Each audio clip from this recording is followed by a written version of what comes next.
আসসালামু আলাইকুম। আমরা কয়টা দিন যাবত এগুলোতে কাজের চাপ থাকায় আমরা যে পেজ রোপণ করেছি সেটা আমরা ভুলে গিয়েছিলাম।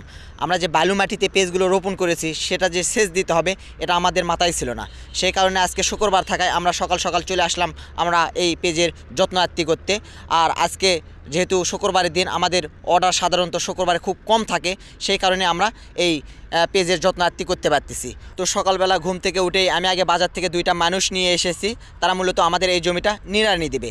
তার আগে আমি এই মাটিতে কিছু রাসায়নিক সার দিয়ে নিচ্ছি যাতে এই মাটির সাথে এই রাসায়নিক সারটা মিক্স হয়ে যায়। অন্যদিকে আমরা যেখানে পেজের বীজ থেকে চারাগুলো তৈরি করেছিলাম সেখানে কিন্তু আমরা এখনও দুইটা বেডের পেজের চারাগুলো এখনও উঠাইনি, কারণ আমরা সামনের বার এই গুটি পেজ থেকে আমরা কিছু পাতা পেজ তৈরি করার চেষ্টা করব।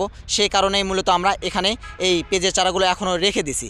তো আমরা কিন্তু গত সিজনে দেখেছি যে আমাদের কিন্তু বাজার থেকে এই গুটি পেজগুলো 4 থেকে 5 হাজার টাকা মন কিনে আগাম চাষ করতে হয়েছে। সে কারণেই মূলত আমি এটা টার্গেট করে রেখে দিয়েছি যাতে আমি আগাম এই পেজের চারা মানে পেজের এই গুটি পেজগুলো রোপণ করে আমি পাতা হিসেবে পেজগুলো বিক্রি করতে পারি। তো সেই কারণে কিন্তু আমরা 2 থেকে 3 দিন পর পরই এই দুইটা বেডে কিন্তু আগে থেকেই পানিগুলো দিয়ে নিই। অন্যদিকে আমরা যে মেশিনটা দিয়ে আজকে জমিটা সেচ দেবো সেটা মূলত আমাদের মেশিন না, এটা মূলত আমার বড় ভাইয়ের বন্ধুর মেশিন।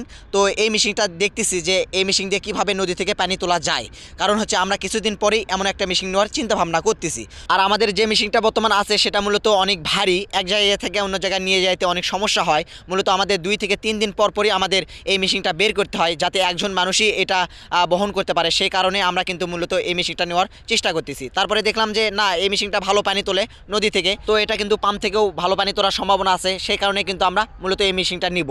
আর সবথেকে বড় কথা, এই মেশিনটা একজন মানুষই বহন করতে পারবে। আর তারপরে আমরা মেশিনটা আরেকবার চালু করে আমরা ভালোভাবে পানি তোলার চেষ্টা করতেছি, কারণ আমরা প্রথম একবার স্টার্ট দিয়েছিলাম মেশিনটা আমাদের বন্ধ হয়ে গিয়েছিল।